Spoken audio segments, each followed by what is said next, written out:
because the first step is to be removing the air filter and the cowl drain. So I'll be doing that. Removing this, you got 1, 2, 3, 4, 5, 6. A lot of times these are broke. I might just snap those tabs off because mine just cracked. So you got 6 8mm there to start, and I believe you got 4 on here, but I'll get to that point when I get to that point. So yeah, bam. Okay, so you got the cabin air filter off, which I highly do not recommend buying a cheap cabin filter. Look what happens. I mean, this was brand new. It literally has, I don't know, maybe 25 hours or something on it. But less than that. I mean, it's only a week old. Look at that shit. It's all warped. I mean, I have another one that's to compare it with. It doesn't warp like that. So, but anyway, these cases, one's for the brakes, the brake reservoir, one's for the ECU. Anyway, you have these little tabs. Then you have your little air filter sensor thing, I guess. And then we have an 8 right here to be removed. Then another 8 right here. And I think that's it. And then you unsnap these. So, yep. Okay, so you pull this pretty much out the way it's designed to get the snap out when you take the, you know, that cowl drain or whatever the hell it is. So you push this, pull it off, get it out of the way, get that air filter off. Then I'm going to get this off. I think it's a 4. It might be a 5. None of my Allens actually, this thing's faded, so I don't know what size it is. You figure it out. There's 4. 1, 2, and then this one right here, and then you got one down here, which I'm not putting that one back on. Save a little bit of weight with that bolt being gone. I'll probably gain a good 50 horsepower. So, you know, I might put an M symbol on here too, because I'll get another 50 more by that, just by that M symbol. So, but anyway, first things first, let's get this thing cleaned out. You know, I mean, I'll gain more from the M emblem than I will cleaning the intake.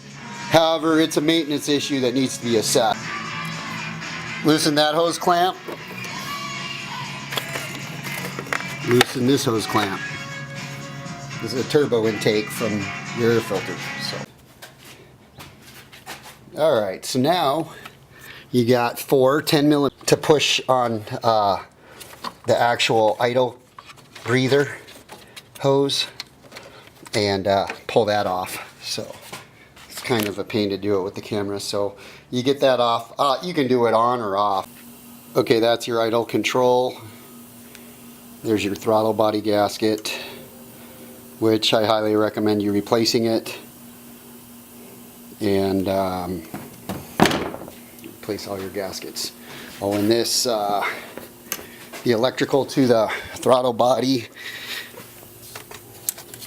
I didn't even need to use a flathead. I just push down real hard on this area and it lifts that other side up to where it unnotches it, and then it pops right off. It was a little bit of a fiddle, but it wasn't too bad. And now I got, before I start undoing these manifold bolts, I have this harness, the electrical harness, and it's kind of a pain in the ass. There's a little notch right there, and this piece of plastic, you got to kind of push it in and to get it out. But what I like to, okay, now that this is off, it's slipped off the So now the harness slipped off the mount where the intake is to hold the harness in place. Oil pressure, push in, pull out, real simple. Your mass air pressure, you just, lift this up and pull it out. And obviously we got the throttle body connection. When I took out the charge pipe, I got the temperature sensor, the intake temperature sensor, so that's out. And what else? Oh, these need to come off. You just kind of twist them off. I like to twist it. So both these. So those will be out of the way, and then you're gonna have to push those out of the way. So yeah. Oh, and I get this and I zip tie this thing out of the way onto the washing thing. So that's out of the way just for easier access. I mean, you could use one of those other type swivels, but what I like to do is, which is hard to do it in film, but is get it on there. It's swiveled on, and it's as simple as that. And it's cool because they have the little points on the studs to where the bolt won't just fall off. So anyway, you have 1, 2, 3, 4, 5, 6, 7, and the 7th one is actually a bolt. It's not a nut. So,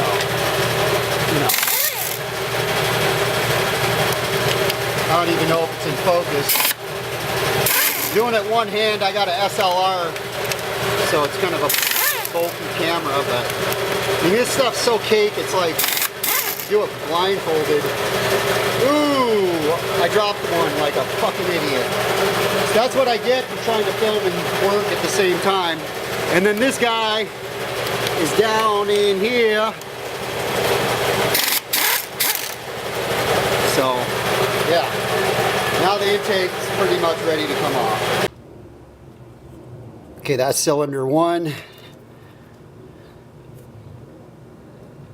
That's cylinder 2. It's really hard to do this with the camera in here. That's cylinder 3, which these valves are pretty clean considering. There's 4, and there's 5. Valves are a lot cleaner than, well, not a lot, but they are definitely cleaner than the one with 12,000 less miles. So what that's telling me is the water methanol injection, I had it on for maybe 7 months. It definitely is working to clean the intake valves because they're a lot less gunked up than the car with 12,000 less miles. So, because this has 47,000 and some change, and that has 35,000 and some change. So yeah, it's definitely that methanol and water injection. Definitely. Okay, it's pretty much common sense. I've just used some gloves, vinyl gloves, and just cover up the hoses because just in case the media gets around, you don't want to get that shit in your intake. And I just plug that thing back in, and yeah, ready to go. So you grab this, right, because you unplugged it. You unplug this, so you make your own cable. You just hit it right there until your valves are closed of which valve you want to walnut blast. Really nice electrical inline desiccant drying system, and it's on variable, so we could, because I'm always going to be stopping and going with it. So anyway.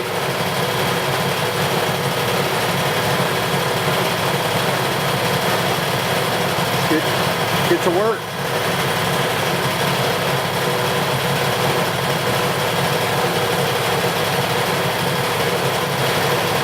Turn the vacuum on. The fitting or adapters inside the intake, in this case it's a radiator hose because the cheap 3D printed part didn't last one job, so I'm using a radiator hose. Actually works better. Vacuum on first. Usually I don't even have this thing on all open.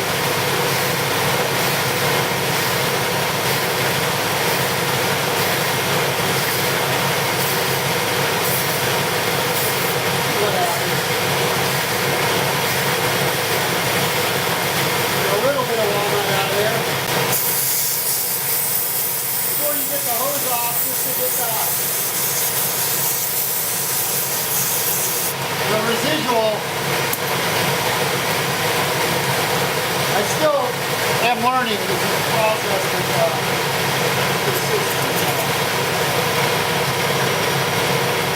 see where we're at.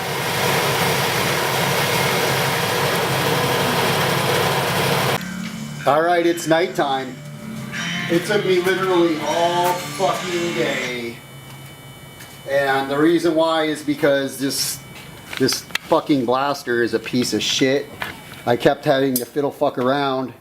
This job should have took probably maybe an hour, and it took fucking like, it took over 7. It's gonna be like 10-hour job, which normally it should take probably 4 hours.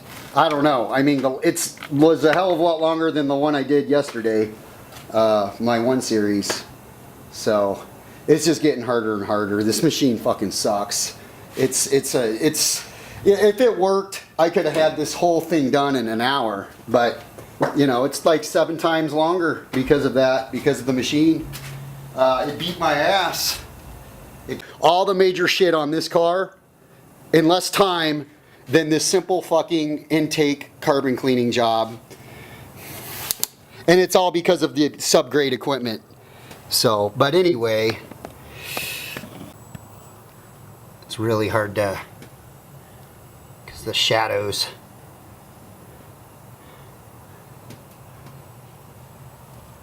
So anyway, they're all clean. I don't even know where the fuck I am right here. Anyway, it's clean.